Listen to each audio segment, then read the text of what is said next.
Hello everyone, welcome to the third lecture of life processes. In this we are going to discuss human digestive system. So human digestive system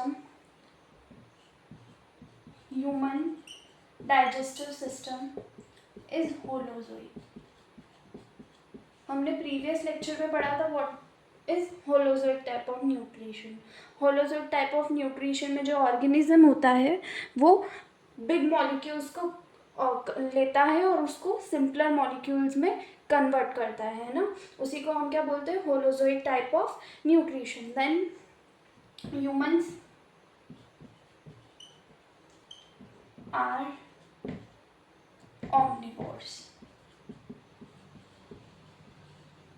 That means they are dependent on both plant and animal products. है ना. तो हमने इसमें क्या बात की कि humans जो है वो होलोजोइक टाइप का न्यूट्रिशन फॉलो करते हैं. ह्यूमन ऑमनिवोर्स होते हैं. ऑमनिवोर्स है ना. ऑमनिवोर्स मतलब they are dependent on both plants and animals for their food requirements. है ना. फिर हम बात करेंगे ह्यूमन डाइजेस्टिव सिस्टम के अंदर क्या होता है. So human digestive system consist of alimentary canal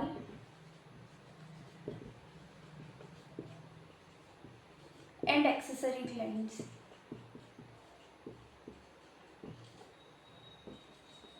जो एलिमेंट्री कैनाल होती है उसको हम डाइजेस्टिव ट्रैक्ट भी बोलते हैं. उस डाइजेस्टिव ट्रैक्ट के अंदर ही सारे ऑर्गन्स होते हैं. जैसे हमारा माउथ है, फिर ईसोफेगस होता है, फिर स्टमक, देन इंटेस्टाइन्स, है ना, फिर रेक्टम, एनस. ये सारी जो चीज़ें होती है, सारे जो ऑर्गन्स है, ये हमारे ह्यूमन डाइजेस्टिव सिस्टम में एलिमेंट्री कैनाल में प्रेजेंट होते हैं. और एक्सेसरी ग्लैंड्स जैसे कि लीवर है, पेनक्रियाज है ना, ये हो गई हमारी एक्सेसरी ग्लैंड्स. तो हम यहाँ पर लिखेंगे कि elementary canal is a long tube-like structure.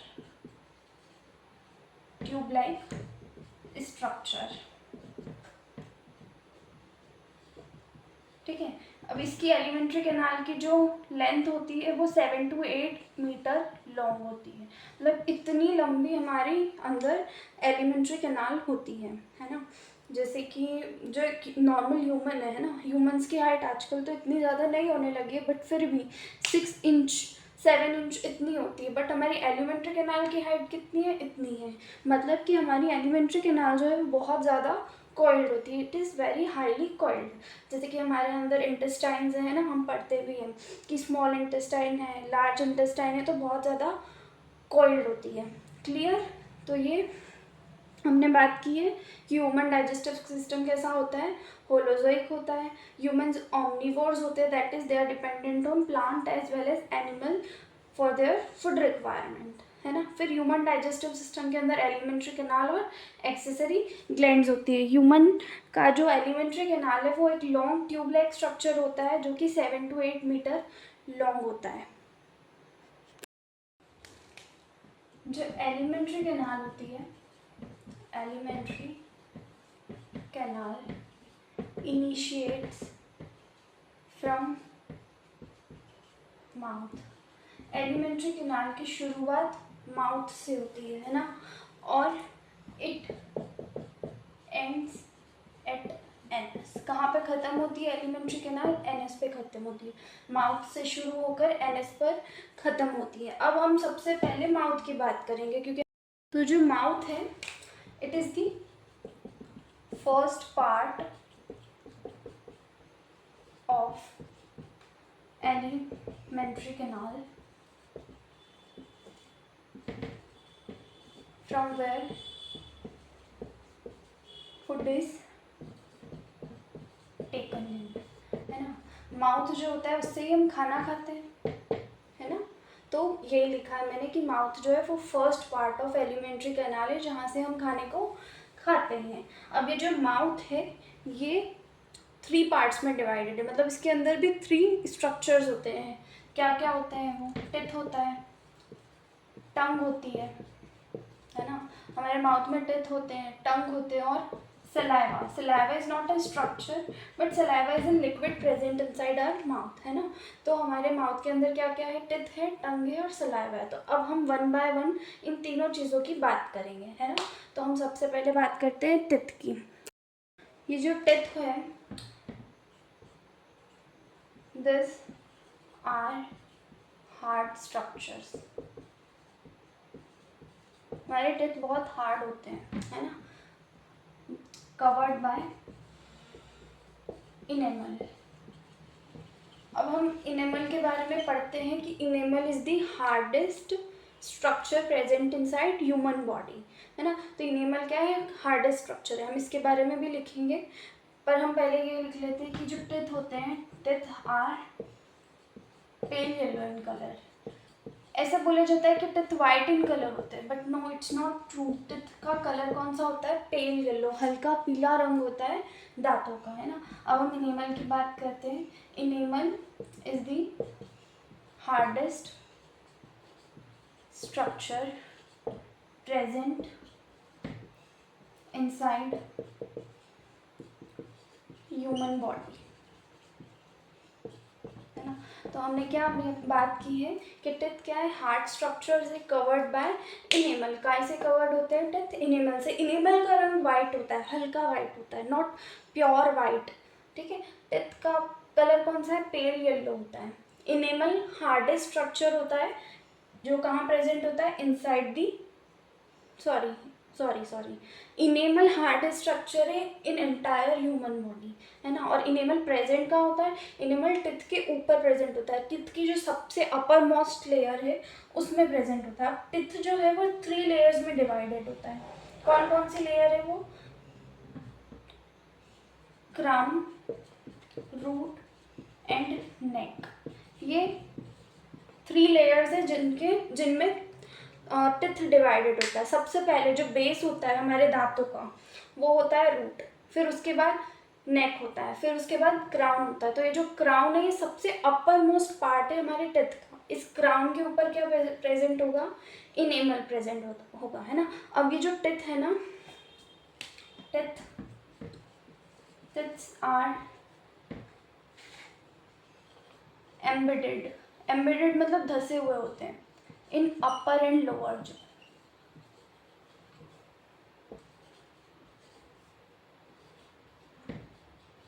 तो टिथ कहाँ प्रेजेंट होते हैं? They are embedded in upper and lower जो। I hope it is clear. अब हम एक और चीज़ देख सकते हैं कि टिथ का फंक्शन क्या होता है। तो टिथ हमारे जो दांत है उसका मेजर फंक्शन क्या होता है? खाने को खाना, उसको चबाना, है ना, च्विंग करनी खाने की। और क्या होता है? उसको ग्राइंड करना और उसको कट करना। ये तीनों जो चीज़ें होती है खाने का, हमारा जो खाना होता है उसको चबाना, उसको ग्राइंड करना, उसको कट करना, ये सारी चीज़ें जो है टिथ का फंक्शन है ना। मतलब हम ऐसे बोल सकते हैं कि फिजिकल ब्रेकडाउन ऑफ फूड या फिर फिजिकल डाइजेशन ऑफ फूड किसका काम होता है? टिथ का काम होता है। Clear? So we will write teeth helps in cutting, grinding and chewing of food, है ना। फिजिकल ब्रेकडाउन ऑफ फूड में कौन हेल्प करता है? टिथ हेल्प करते हैं। अब हम बात करेंगे टंग की। हमने टिथ की ऑलमोस्ट सारी बातें कर ली है। सॉरी अब हम एक और चीज़ पढ़ लेते हैं टिथ से related, which is dental plague, है ना। हमारे दांतों में जो कीड़े लग जाते हैं वो कैसे लगते हैं। तो हम देखते हैं डेंटल प्लेग या टूथ प्लेग क्या होता है ना। डेंटल प्लेग जिसको हम टूथ डिके भी बोलते हैं, दांतों का सड़ना।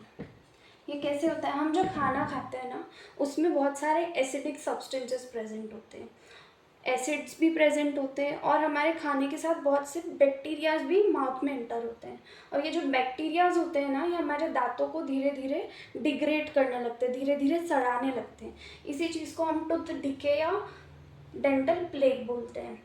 इसकी वजह से टूथ डिके या डेंटल प्लेक की वजह से हमारे जो दांत होते हैं उसमें होल्स क्रिएट हो जाते हैं, उसमें कैविटी हो जाती है ना। तो यही होता है कि ड्यू टू बैक्टीरियल एक्शन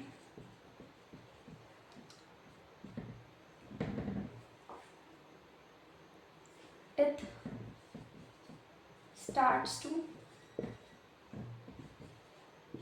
क्या हो जाता है, दांतों में डिके, है ना। इसी को हम क्या बोलते हैं, डेंटल प्लेक या टूथ डिके बोलते हैं। अब इसमें हम बहुत सी बार देखा है हमने कि हम जाते हैं डेंटिस्ट के पास, वो बहुत सी बार हमारे दांतों में से कीड़ा निकालते हैं, है ना। तो ये इसका सॉल्यूशन क्या होता है, या तो अपने दांतों को अच्छे से ब्रश करो daily, twice in a day, या फिर आप अगर आपको ऐसा लग रहा है कि जो आपकी दांतों की परेशानी है वो ज़्यादा बढ़ गई है, तो then you should go to a dentist, you should visit a dentist. अब टंग की बात करते हैं। तो टंग जो है एक मस्क्यूलर ऑर्गन है, तो it is a muscular sensory organ, ठीक है, sensory organ attached with frenulum at the floor of buccal cavity. Buccal cavity को मोरल कैविटी भी बोलते हैं ना। तो हमने क्या बात की यहाँ पे कि जो टंग है ना एक मस्क्यूलर ऑर्गन है, मसल से मिलके बना हुआ है, सेंसरी ऑर्गन है। सेंसरी ऑर्गन क्यों, क्योंकि हम जो खाना खाते हैं उसको टेस्ट करने का काम कौन करता है, टंग करती है ना। खाना अच्छा है, गंदा है, खाने में नमक ज़्यादा है या कम है, शक्कर कैसी है, ये सारा डिसाइड करने का काम कौन करता है, टंग करती है। इसी वजह से हमने क्या बोला, इसको मस्क्यूलर सेंसरी ऑर्गन बोला। अब ये जो मस्क्यूलर सेंसरी ऑर्गन टंग है वो हमारी बकल कैविटी में, ओरल कैविटी में अटैच्ड होती है ना, हम फील कर सकते हैं। तो वो किस स्ट्रक्चर से अटैच्ड होती है, फ्रेन्यूलम, फ्रेन्यूलम नाम के स्ट्रक्चर से वो अटैच्ड होती है। जो फ्रेन्यूलम है ना ये टंग को सपोर्ट देता है, टंग हमारी स्टेबल है ना। ऐसा तो नहीं कि हमने ज़ुबान निकाली तो बाहर ही निकल गई मुंह से, नहीं ना, वो स्टेबल है हमारी बकल कैविटी के अंदर। तो किस वजह से स्टेबल है, due to the frenulum. Okay, now tongue bears taste buds, है ना। टेस्ट बर्ड्स होते हैं टंग के ऊपर, जिससे कि हम टेस्ट का पता लगा सकते हैं खाने के। उसके बाद ये टंग का फंक्शन क्या होता है, it helps in mixing of food, mixing of food with saliva. हमारी ओरल कैविटी में जो सलाइवा प्रेजेंट होता है ना, उसको उसके साथ फूड को मिक्स करने का काम कौन करता है, टंग करती है ना। तो ये हमने ओवरऑल टंग के बारे में पढ़ा कि टंग एक मस्कुलर सेंसरी ऑर्गन है, उसके ऊपर टेस्ट बर्ड्स होते हैं, फ्लोर ऑफ बकल कैविटी पे फ्रेन्युलम के थ्रू अटैच्ड होती है, और उसका मेजर काम क्या होता है, mixing of food with saliva, है ना। जो सलाइवा होता है it is a fluid present inside buccal cavity which helps in lubrication of food.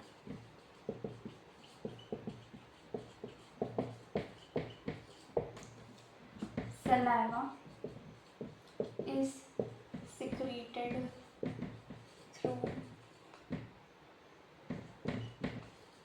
salivary glands which are present outside oral cavity in 3 pairs, है ना। तो हमारा जो सलाइवा है वो एक फ्लूइड होता है जो कि बकल कैविटी या ओरल कैविटी के अंदर प्रेजेंट होता है। ये लुब्रिकेशन ऑफ फूड क्या होता है? लुब्रिकेशन मतलब जो हमारा खाना होता है ना, बहुत सी बार हम रोटी खाते हैं तो रोटी कैसी सूखी सूखी होती है, जैसे कि हम मुंह में रखते हैं सलाइवा के साथ मिक्स होके वो एक डो नहीं, हम उसको बोलेंगे क्या बोलते हैं उसको, बोलस बन जाता है ना फूड के अंदर, जो सॉरी माउथ के अंदर जो है ना एक बोलस बन जाता है। बोलस हम किसको बोलते हैं? Food mixed with saliva. तो ये कौन करता है? सलाइवा ही करता है। लुब्रिकेशन ऑफ फूड मतलब फूड को थोड़ा गीला रखने का काम कौन करता है? सलाइवा करता है। सलाइवा किससे सिक्रीट होता है? सलाइवरी ग्लैंड से सिक्रीट होता है, जो कि outside the oral cavity present होती है। ये भी एक बहुत इंपॉर्टेंट क्वेश्चन है, बट ये 10th लेवल के लिए इंपॉर्टेंट नहीं है, ये 11th में आता है ना।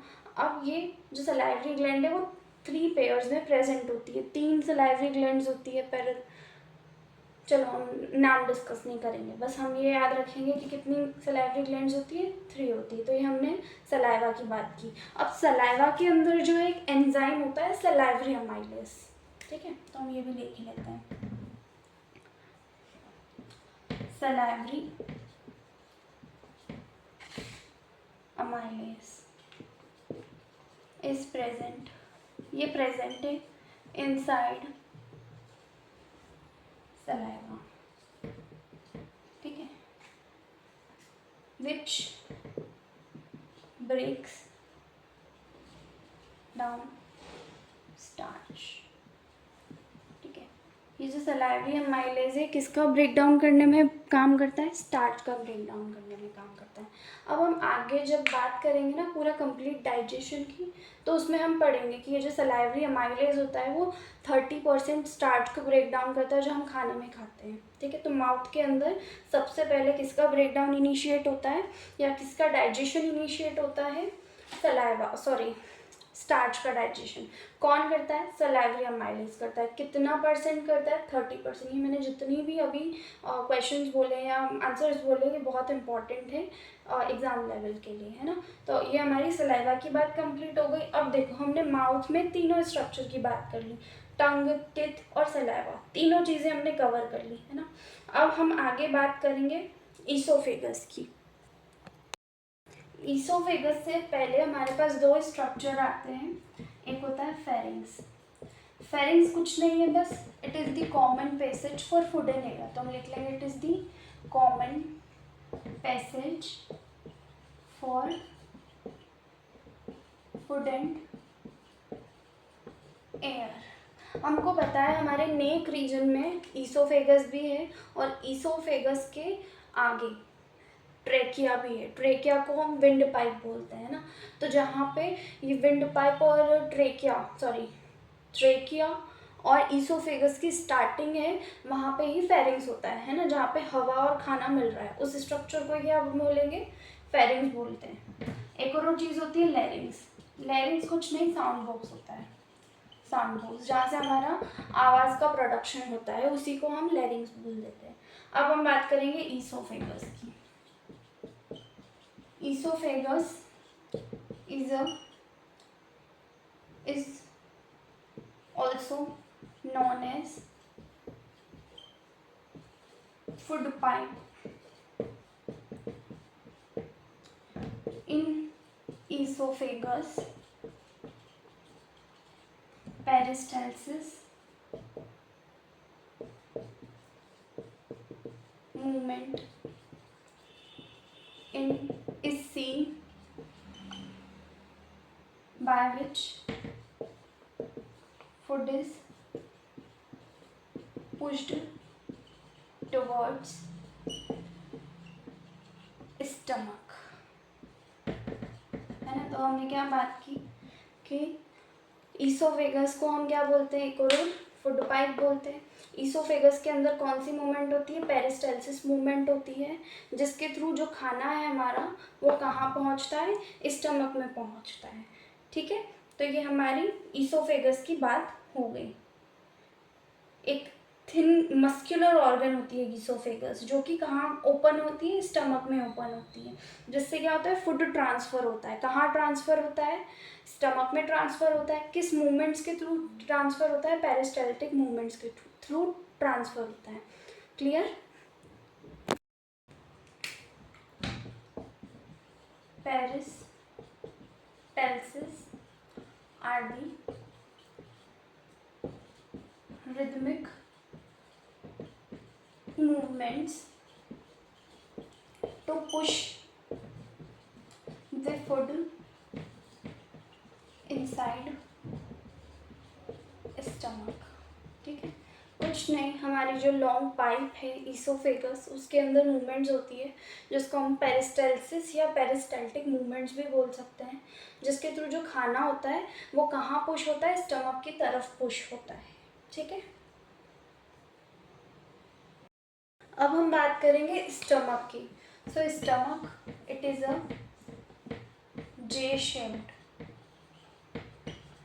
bag like structure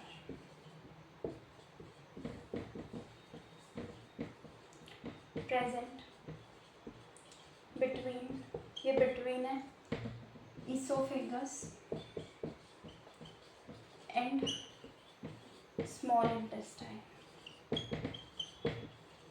ठीक है, अब ये जो स्टमक होता है it helps in partial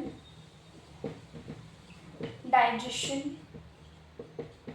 of food and also secretes digestive juices। Digestive बोले या गैस्ट्रिक बोले, बात एक ही है, juices।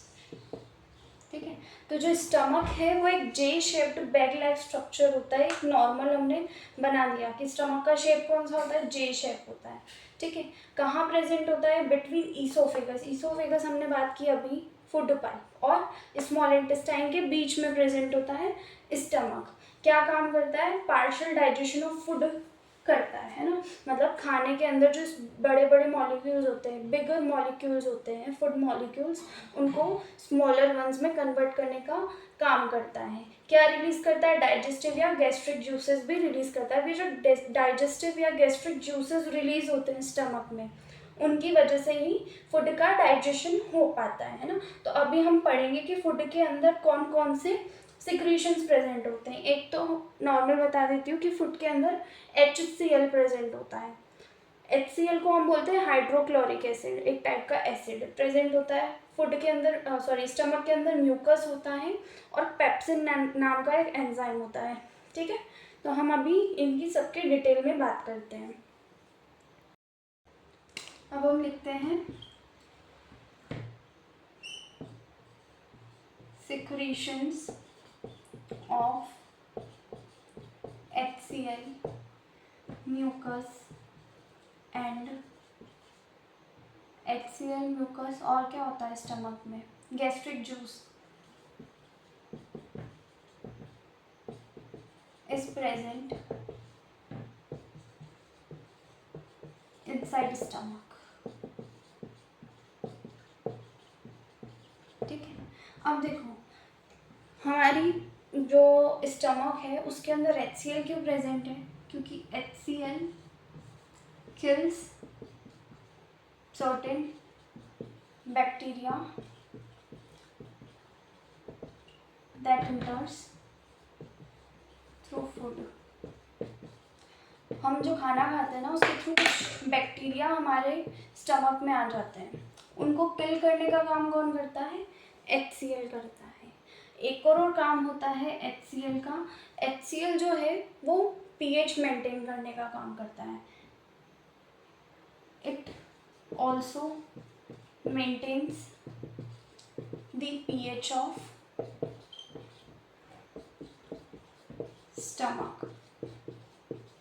ठीक है, हमारे स्टमक के अंदर अभी हम आगे पढ़ेंगे कि जो गैस्ट्रिक जूस होता है ना, गैस्ट्रिक जूस में पेप्सिन नाम का एंजाइम होता है।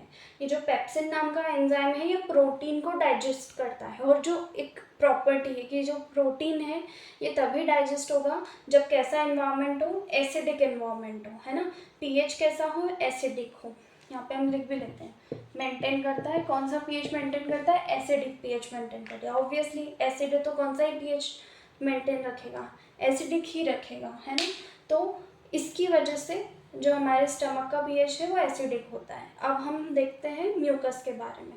तो म्यूकस कुछ नहीं, it is a protective layer. Mucus is a protective layer. किस काम की प्रोटेक्टिव लेयर है?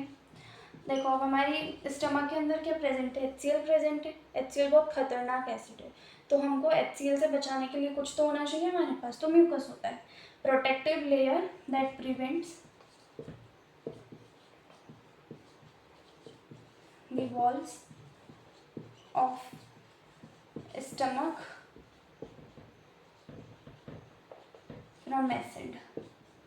फ्रॉम एसिड लिखो या HCl लिखो, है ना। तो म्यूकस का काम क्या होता है? कुछ नहीं, बस ये एसिडिक लेयर होती है जो हमारे वॉल्स में प्रेजेंट होती है, स्टमक की वॉल्स में प्रेजेंट होती है, जो हमारे स्टमक को कैसे प्रिवेंट करती है? HCl से प्रिवेंट करती है। म्यूकस जो है हमारी ओवरऑल पूरी डाइजेस्टिव सिस्टम में प्रेजेंट होता है। हमारे नोज में म्यूकस है, ठीक है। तो ये हो गया हमारा किसकी? म्यूकस की बात। HCl की बात कर ली हमने, म्यूकस की बात कर ली। अब तीसरी चीज़ हमारे पास क्या है? Gastric juice. तो हम गैस्ट्रिक जूस की बात करते हैं। Gastric juice contains pepsin enzyme, ठीक है। गैस्ट्रिक जूस के पास क्या होता है? पेप्सिन नाम का एंजाइम होता है which helps in the digestion of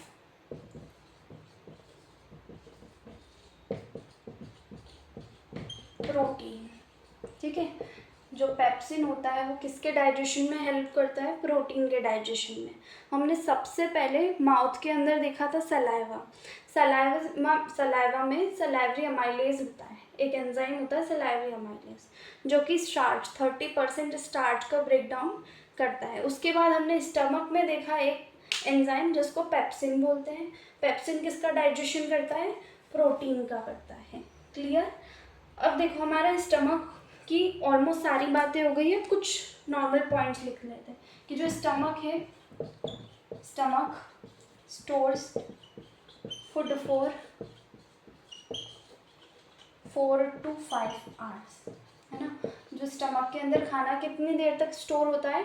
4 से 5 घंटे के लिए स्टोर होता है। फिर स्टमक की जो वॉल होती है, stomach wall contains folds known as, ये नॉन एज है रूगे, उनको हम क्या बोलते हैं? रूगे बोलते हैं। टू इंक्रीज सरफेस एरिया, ये भी लिख लेते हैं, टू इंक्रीज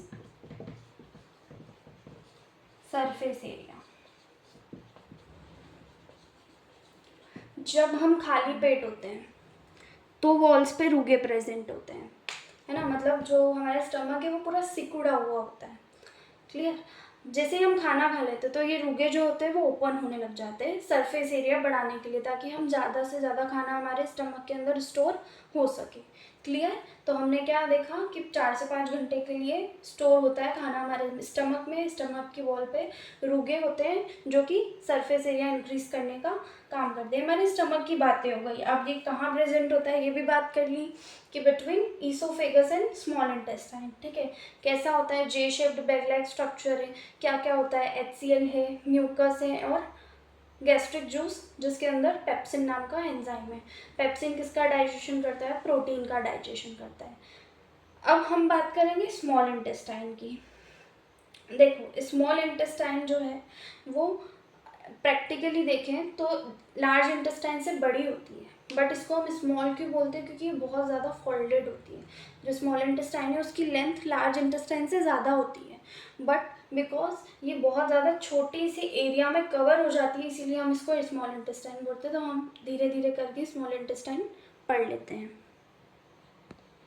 सो अब हम स्मॉल इंटेस्टाइन की बात करें तो स्मॉल इंटेस्टाइन जो है it is the longest part of alimentary canal। फिर इसको स्मॉल क्यों बोलते हैं? It is called as small intestine because it is highly coiled. बहुत ज़्यादा कॉइल्ड होती है, इसी वजह से हम क्या बोलते हैं? स्मॉल इंटेस्टाइन बोलते हैं। Otherwise it is the longest part of alimentary canal. अब ये जो साइज ऑफ स्मॉल इंटेस्टाइन है ये डिफर करता है अलग अलग टाइप के ऑर्गेनिज्म में, है ना। जैसे कि जो कार्निवोर्स हैं, कार्निवोर्स के अंदर शॉर्टर स्मॉल इंटेस्टाइन होती है ना, तो हम लिख लेते कार्निवोर्स है शॉर्टर स्मॉल इंटेस्टाइन, ऐसा ही है small intestine, because it is easy to digest meat, ठीक है। इसी वजह से क्या होता है, शॉर्टर स्मॉल इंटेस्टाइन होती है, मीट जो है वो इजीली डाइजेस्ट हो जाता है। कार्निवोर्स क्या होते हैं, जो मीट या फ्लैश खाते हैं। हर्बीवोर्स के अंदर क्या होगी है, herbivores have largest small intestine. सबसे बड़ी स्मॉल इंटेस्टाइन किन में होती है, हर्बीवोर्स में होती है, because it is difficult to digest cellulose. Is it visible? Yes it is, ठीक है, because it is difficult to digest cellulose present in grass. Herbivores में देखा था हमने क्या खाते हैं, पेड़ पत्तों को खाते हैं, है ना। तो हर्बीवोर्स के अंदर जो पेड़ पौधे हैं या ग्रास होती है उसमें क्या प्रेजेंट होता है, सेल्यूलोज प्रेजेंट होता है। अब सेल्यूलोज की डाइजेशन जो है वो इतनी इजी नहीं हो पाती, इतनी इजीली सेल्यूलोज जो है वो डाइजेस्ट नहीं हो पाता। इसी वजह से जो हर्बीवोर्स हैं उनकी स्मॉल इंटेस्टाइन की लेंथ जो है वो ज़्यादा होती है एज़ कम्पेयर टू कार्निवोर्स। अब ऑमनीवोर्स क्या है, ऑमनीवोर्स तो दोनों चीज़ें खा लेते हैं, तो उनके अंदर क्या होगा, मॉडरेट लेंथ होगा स्मॉल इंटेस्टाइन का। क्लियर? अब जो स्मॉल इंटेस्टाइन की वॉल होती है उसके ऊपर finger like projection, finger like structures present होते हैं, है ना। तो हम ये लिख लेते हैं कि the inner lining of small intestine bears finger like projections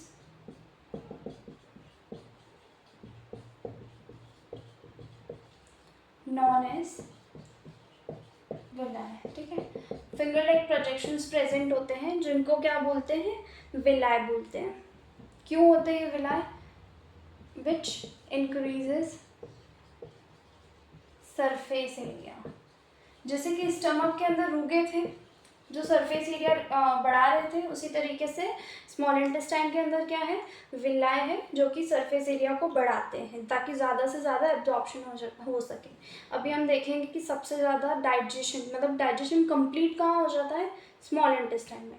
फिर सबसे ज़्यादा जो डाइजेस्टेड फूड है उसका एब्जॉर्प्शन कहाँ होता है, स्मॉल इंटेस्टाइन में। तो ये जो एब्जॉर्प्शन है इसके लिए फूड को ज़्यादा सरफेस एरिया चाहिए होता है, वो कौन प्रोवाइड करता है, विलाय प्रोवाइड करते हैं, है ना। सरफेस एरिया फॉर एब्जॉर्प्शन लिख लेते हैं, फॉर एब्जॉर्प्शन, ठीक है। तो क्या होता है, फिंगर लाइक प्रोजेक्शन जो कि सरफेस एरिया को बढ़ा रहे हैं। अब हमने एक और चीज़ पढ़ी अभी कि the food is completely digested inside small intestine. कहाँ पे खाने का कंप्लीट डाइजेशन हो जाता है, स्मॉल इंटेस्टाइन के अंदर। अब जो स्मॉल इंटेस्टाइन है ना उसमें दो चीज़ों का सिक्रीशन आता है, एक तो हमारे पास लीवर नाम का ग्लैंड है उसका सिक्रीशन, और एक और जो पेनक्रियाज होता है, पेनक्रियाज के एंजाइम्स होते हैं, पेनक्रिएटिक एंजाइम्स, उनका सिक्रीशन भी कहाँ आता है, स्मॉल इंटेस्टाइन के अंदर आता है। तो हम लिख लेते हैं secretions from liver and pancreas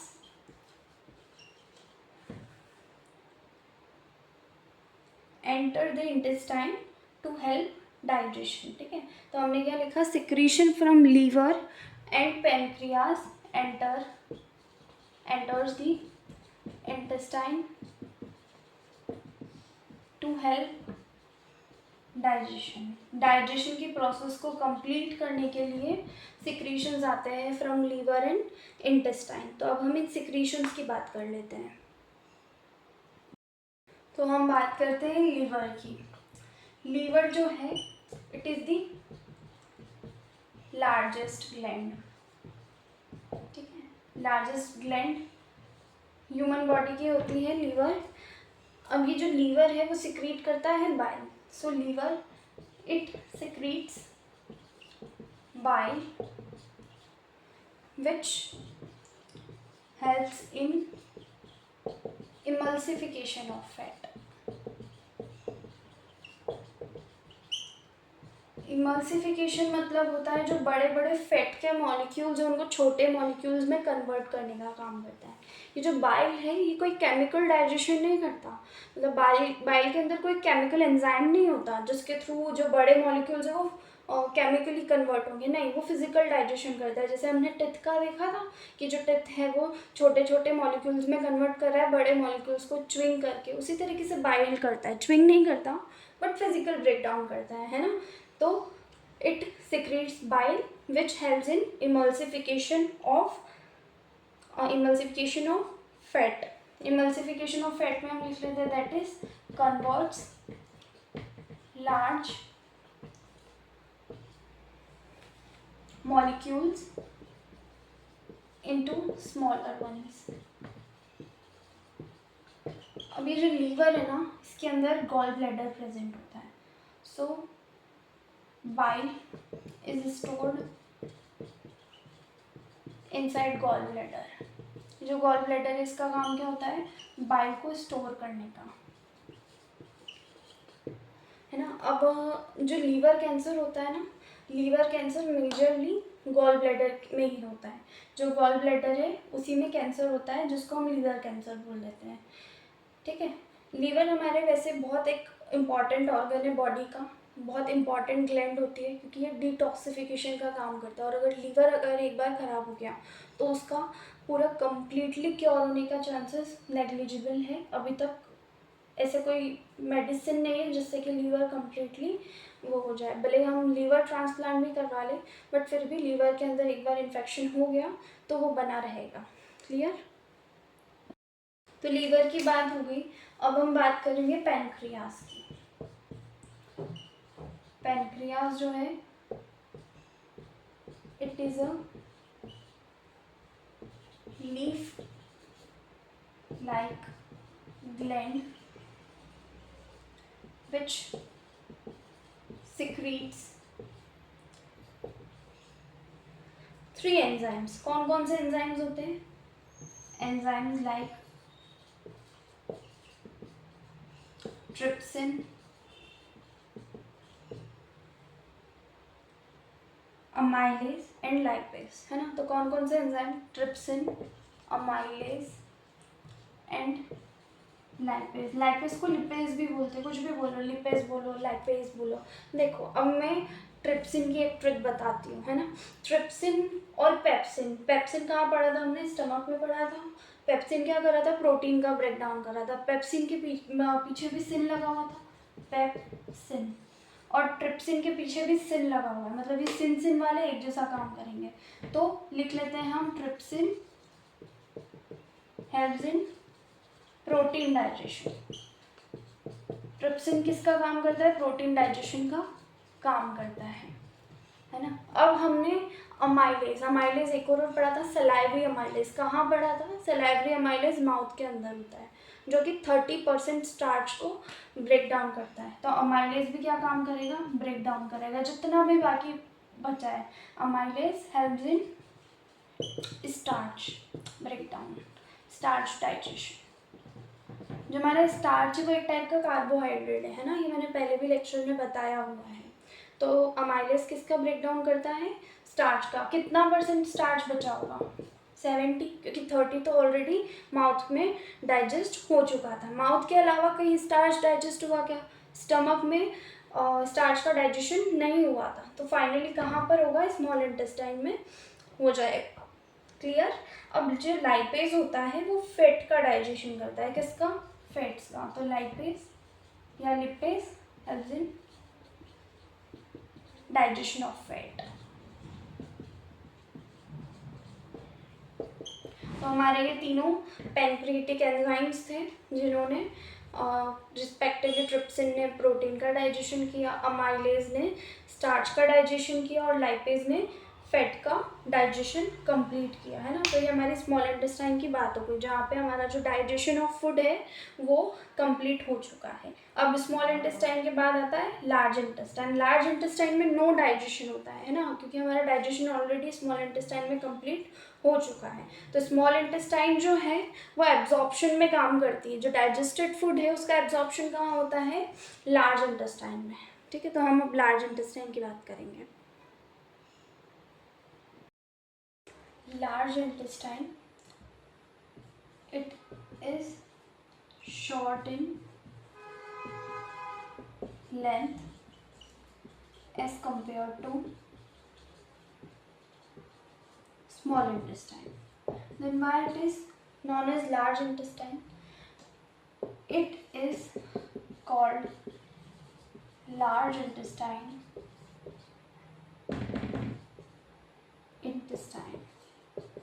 because it has wider diameter as compared to, या फिर देन लिख लो, देन स्मॉल इंटेस्टाइन। लेंथ में लार्ज इंटेस्टाइन छोटी होती है, बट फिर हम इसको लार्ज क्यों बोलते हैं? क्योंकि जो लार्ज इंटेस्टाइन है उसका डायमीटर ज़्यादा होता है as compare to small intestine, ठीक है। तो हमने क्या बात की? लार्ज इंटेस्टाइन की बात कर ली। अब ये जो लार्ज इंटेस्टाइन है ये 4 पार्ट्स में डिवाइडेड होती है, बट हम तो जो अपेंडिक्स है वो क्या होता है? एक वेस्टिजियल ऑर्गन है। Vestigial organ and it is also a part of large intestine। और वेस्टिजियल ऑर्गन मतलब वो ऑर्गन होता है जो पहले हमारे एंसेस्टर्स में एक्टिव होता है ना, बट हमारे अंदर इनएक्टिव होता है, हमारे अंदर कोई यूज़ नहीं होता उस ऑर्गन का। ऐसे ऑर्गन्स को क्या बोलते हैं? वेस्टिजियल ऑर्गन्स बोलते हैं, जो कि अपेंडिक्स है। अपेंडिक्स स्मॉल इंटेस्टाइन का, सॉरी लार्ज इंटेस्टाइन का एक पार्ट भी होता है, ठीक है। तो हमने किसकी बात कर ली इसमें? लार्ज इंटेस्टाइन की बात की।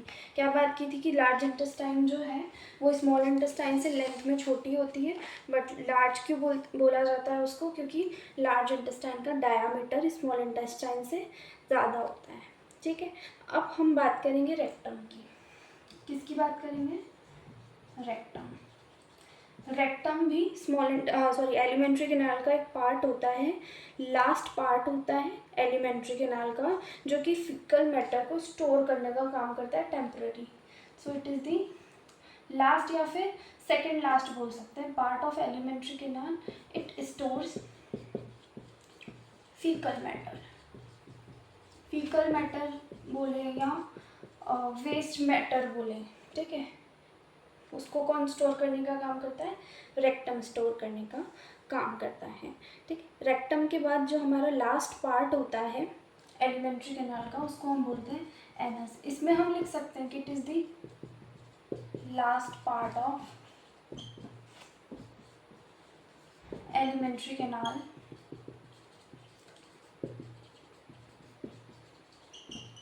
थ्रू विच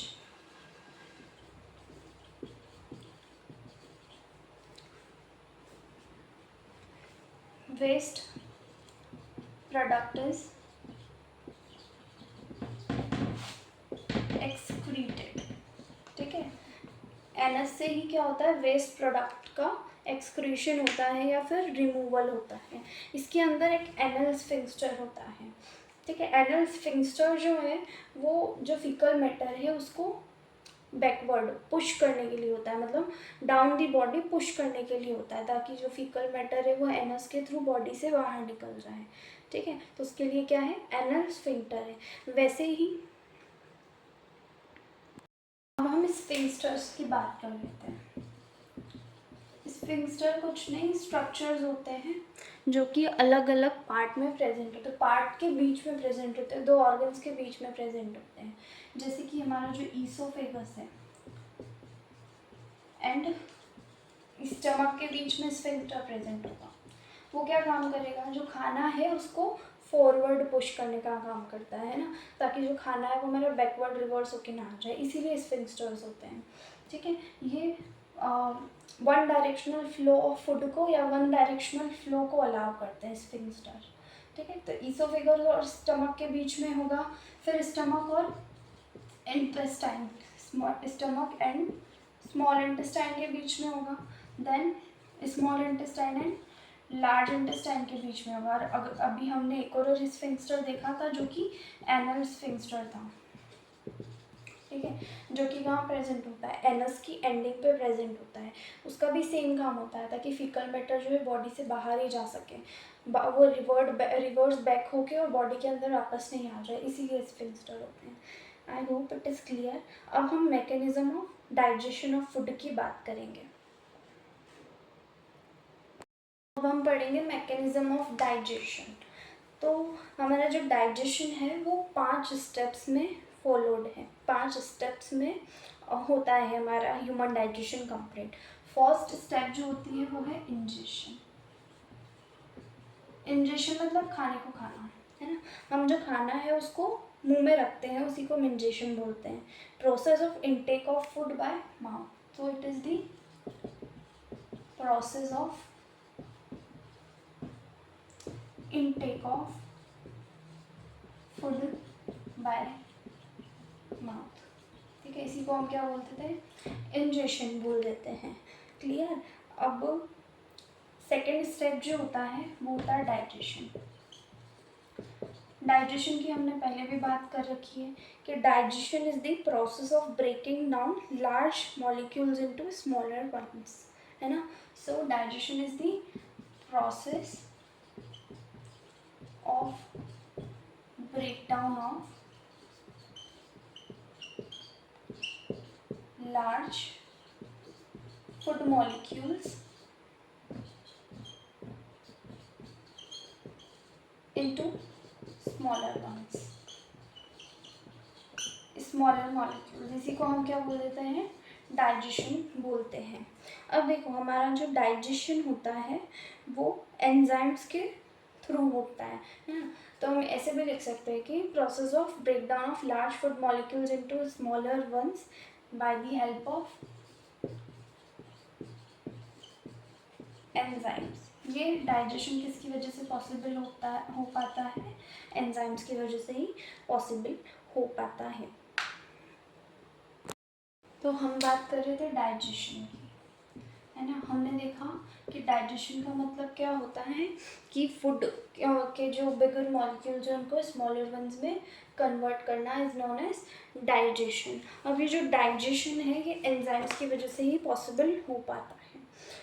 सब हमने अभी पढ़ा था कि जो डाइजेशन ऑफ स्टार्च है, या फिर हम देखते हैं डाइजेशन इन माउथ, है ना। सबसे पहले हमारा फर्स्ट पार्ट ही क्या होता है एलिमेंट्री कैनाल का, माउथ होता है।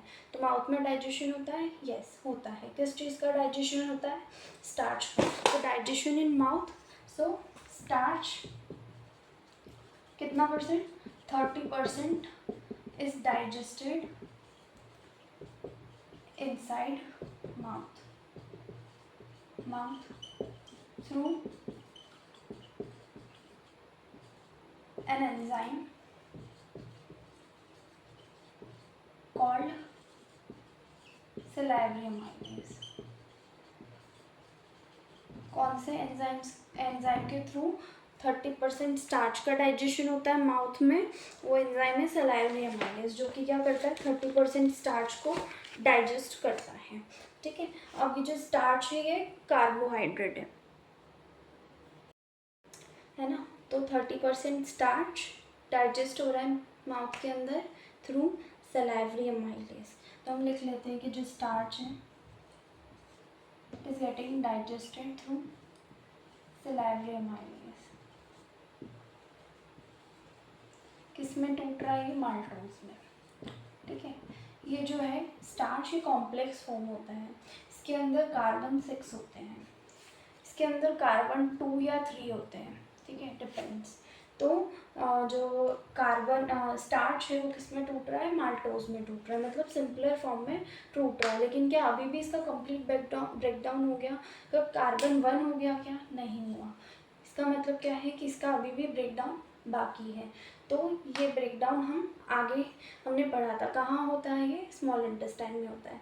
बट अभी हम माउथ की बात करें, माउथ के बाद कौन सा पार्ट आएगा, स्टमक। तो हम अब डाइजेशन इन स्टमक पढ़ेंगे।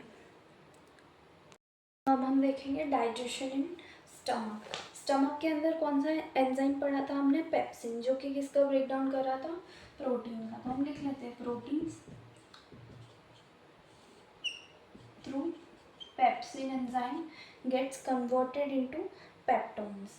किस में कन्वर्ट हो जाते हैं, पेप्टोन्स में कन्वर्ट हो जाते हैं। अगर सपोज ये एग्जांपल है, इसमें 1 2 3 4 5 6 प्रोटीन जो है वो अमीनो एसिड से मिलके बना होता है। किससे मिलके बना होता है, अमीनो एसिड। तो ये 1 2 3 4 5 6 अमीनो एसिड है प्रोटीन्स के अंदर। तो पेप्सिन जो है उनको 3 अमीनो एसिड में कन्वर्ट कर देगा। ये सिर्फ एग्जांपल है, मैं ऐसा नहीं बोल रही कि 6 अमीनो एसिड वाले प्रोटीन 3 अमीनो एसिड वाले प्रोटीन में कन्वर्ट हो जाते हैं, ऐसा नहीं है। बस ये एग्जांपल दे रही थी मैं कि जो स्टमक है उसके अंदर क्या होता है, थोड़ा ब्रेकडाउन होता है प्रोटीन का। बाकी ब्रेकडाउन हम कहाँ पढ़ेंगे, स्मॉल इंटेस्टाइन में। तो अब हम बात करते हैं डाइजेशन इन स्मॉल इंटेस्टाइन की। डाइजेशन इन स्मॉल इंटेस्टाइन, है ना।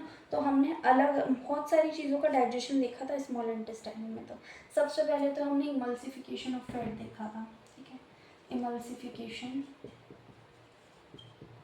Of fat by bile juice. कौन करता था इमल्सिफिकेशन, बाइल जूस ने किया था।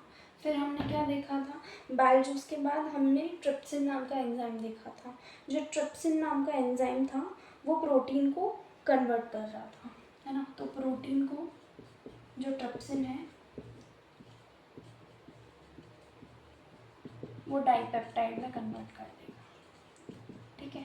ये भी कहाँ हुआ था, स्मॉल इंटेस्टाइन में हुआ था। फिर उसके बाद जो डाइपेप्टाइड बचेगा, ठीक है, ये डाइपेप्टाइड में भी अभी कितना, डाई मतलब क्या होता है, 2 होता है। तो अब ये 2 पेप्टाइड को भी हमको अलग अलग करना पड़ेगा। तो इसके लिए कौन सा एंजाइम आएगा, डाइपेप्टाइडेज आएगा। डाइपेप्टाइडेज जो है वो अमीनो एसिड में कन्वर्ट कर देगा डाइपेप्टाइड को, क्लियर। तो हमारा प्रोटीन का डाइजेशन क्या हो गया, कंप्लीट हो गया यहाँ पर स्मॉल इंटेस्टाइन में, ठीक है। अब आप बोलोगे कि आपने डाइपेप्टाइड तो बताया ही नहीं था। तो ये जो डाइपेप्टाइड है या डाइपेप्टाइडेज है, ये स्मॉल इंटेस्टाइन के अंदर ही प्रेजेंट होता है। स्मॉल इंटेस्टाइन की वॉल्स पे प्रेजेंट होता है ये एंजाइम, जो कि डाइपेप्टाइड को किस में कन्वर्ट करता है, अमीनो एसिड में कन्वर्ट करता है। तो डाइजेशन ऑफ प्रोटीन कंप्लीट हो गया। अब हम डाइजेशन ऑफ स्टार्च की बात कर लेते हैं या फिर कार्बोहाइड्रेट्स की बात कर लेते हैं। तो डाइजेशन इन स्मॉल इंटेस्टाइन में अब हम देखेंगे स्टार्च के बारे में। तो जो बचा हुआ हमारा स्टार्च था उसको अमाइलेज, जो कि कहाँ प्रेजेंट होता है, ये अमाइलेज पेनक्रिएटिक एंजाइम है। मैंने बताया था इसी क्लास में तो बताया था, है ना। तो अमाइलेज जो है वो इस स्टार्च को किस में कन्वर्ट करेगा, माल्टोज में कन्वर्ट करेगा। अब ये जो माल्टोज है, माल्टोज के ऊपर माल्टेज नाम का एंजाइम, ये भी स्मॉल इंटेस्टाइन के वॉल पे प्रेजेंट होता है। ये किस में कन्वर्ट करेगा, ग्लूकोज में कन्वर्ट करेगा। और ग्लूकोज के अंदर एक कार्बन है, हमने इसमें देखा था इसमें 2 या 3 कार्बन होते हैं, है ना। मुझे एग्जैक्टली याद नहीं आ रहा कितने कार्बन है, बट क्या ये भी कॉम्प्लेक्स होता है, क्वाइट कॉम्प्लेक्स है। और सबसे सिंपलर फॉर्म कौन सा होता है, कार्बोहाइड्रेट्स के केस में ग्लूकोज होता है। तो यहाँ पे हमने प्रोटीन का डाइजेशन कंप्लीट कर लिया। अब हमने स्टार्च का भी डाइजेशन कंप्लीट कर लिया। अब हमारे पास क्या बचा, फैट बचा। तो जो इमल्सिफाइड फैट है ना, इमल्सिफाइड फैट मतलब जिस फैट के ऊपर बाइल जो सेक्शन कर चुका है उसको छोटे छोटे टुकड़ों में तोड़ चुका है। तो इस इमल्सिफाइड फैट के ऊपर लाइपेज नाम का एंजाइम रिएक्ट करेगा, ठीक है।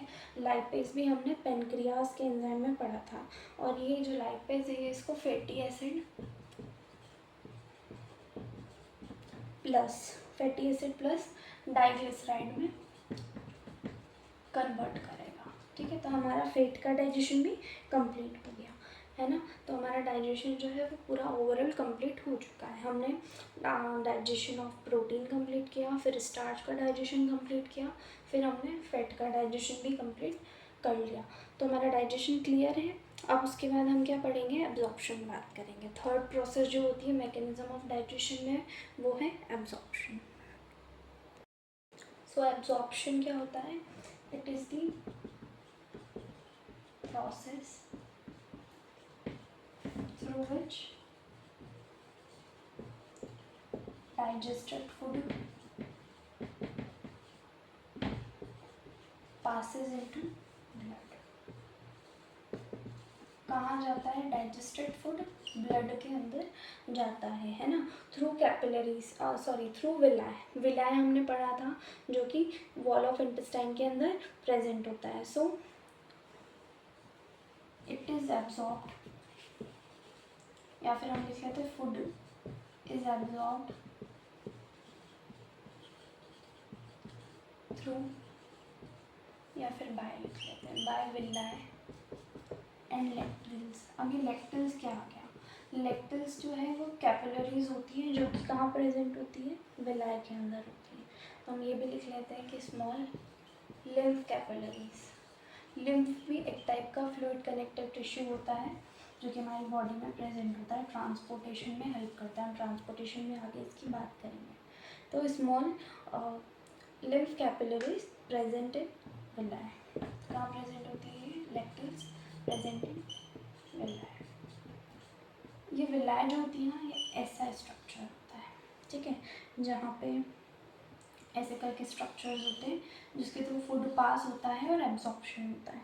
विलाय के अंदर ही लेक्टिल्स नाम की भी एक बोले तो कैपिलरी प्रेजेंट होती है जो कि एक लिम्फ कैपिलरी है, ठीक है। तो हमारा एब्जॉर्प्शन भी कंप्लीट हुआ। हमने 3 प्रोसेसेस कंप्लीट कर ली। First one is ingestion, then digestion, then absorption. अब हम बात करेंगे एसिमिलेशन की। So the fourth process in mechanism of digestion is assimilation. So assimilation, it is the distribution of food to all the body cells, ठीक है, for energy।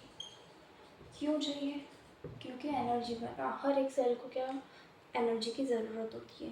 तो assimilation मतलब कि फूड का डिस्ट्रीब्यूशन करना हर एक सेल को, ताकि वो एनर्जी ले सके। By energy is needed, energy is needed for growth and repair, ठीक है। तो हम ये भी लिख लेते हैं कि energy is needed for growth and repair, growth and repair, ठीक है। तो हमारी फोर्थ स्टेप भी क्लियर हुई। अब हमारा जो लास्ट स्टेप है वो इजेशन। इजेशन मतलब रिमूवल ऑफ वेस्ट प्रोडक्ट्स।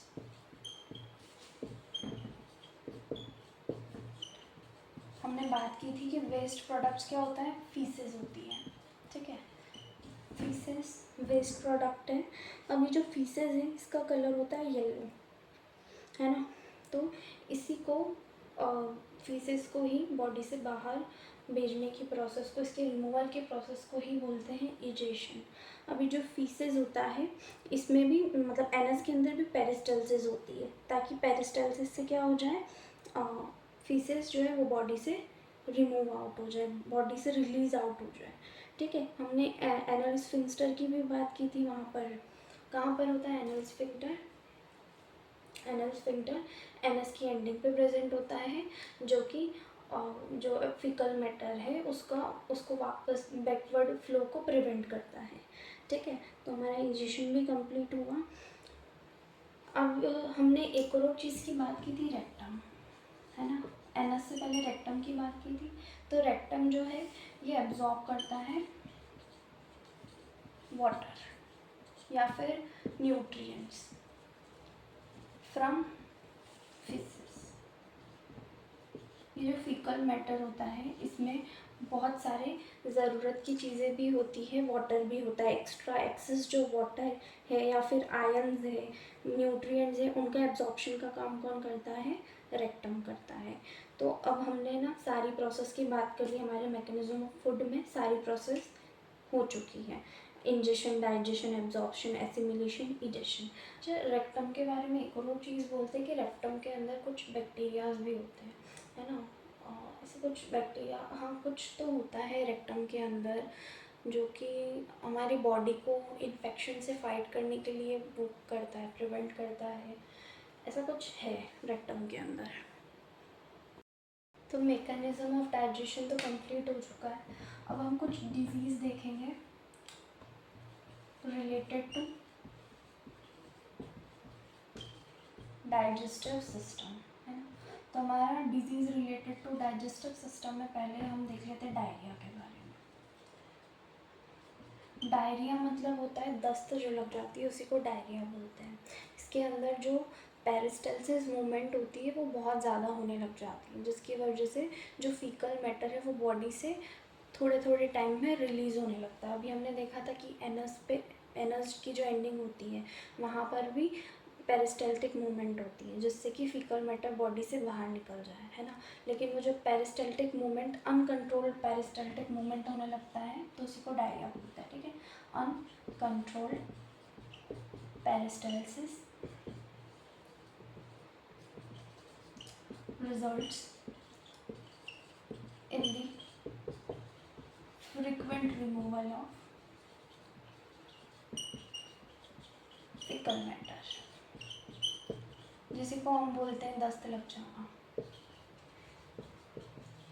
फिर हमारा सेकेंड डिजीज़ में हम वॉमिटिंग देख लेते हैं। वॉमिटिंग में क्या होता है कि जो हमारा खाना ईसोफेगस से स्टमक में पास करता है, वो स्टमक में, ईसोफेगस से स्टमक में जाने की बजाय वो माउथ में आ जाता है, जिसकी वजह से हमको वॉमिटिंग हो जाती है। तो यहाँ पे हम लिख सकते हैं रिवर्स पेरिस्टल्सिस इन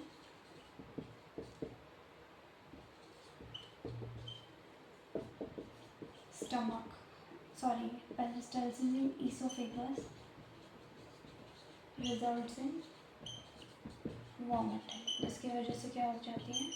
वॉमिटिंग हो जाती है। जो थर्ड डिजीज़ है वो है जॉन्डिस। जॉन्डिस होती है बिलिरुबिन के ओवर सिक्रेशन की। Jaundice it occurs due to the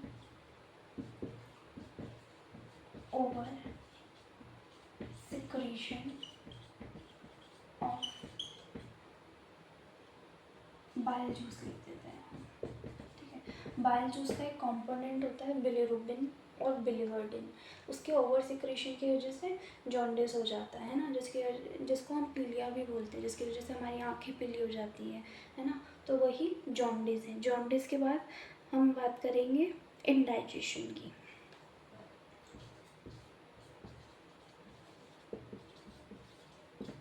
indigestion मतलब happens when the food is not digested properly. Food is not digested properly. It causes nausea, vomiting, and irritable pain. Pain in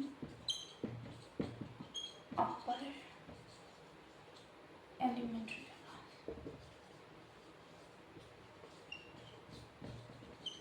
indigestion मतलब क्या है कि जब खाना properly ना पचे उसको हम इंडाइजेशन बोलते हैं। इसकी वजह से क्या होता है? नोज़िया, वॉमिटिंग, ये सारे इसके सिम्टम्स हैं। अपर जो एलिमेंट्री कैनाल है, जैसे कि पेट में जलन होना, उसी को हम बोलते हैं इंडाइजेशन। कॉन्स्टिपेशन मतलब होता है कब्जियत। जैसे कि हमने डायरिया देखा था, डायरिया में बार बार फिकल मैटर रिलीज़ हो रहा था, क्योंकि जो पेरिस्टल्टिक मूवमेंट है वो बहुत ज़्यादा हो रही थी। इसमें पेरिस्टल्टिक मूवमेंट बहुत कम होती है। तो constipation occurs due to the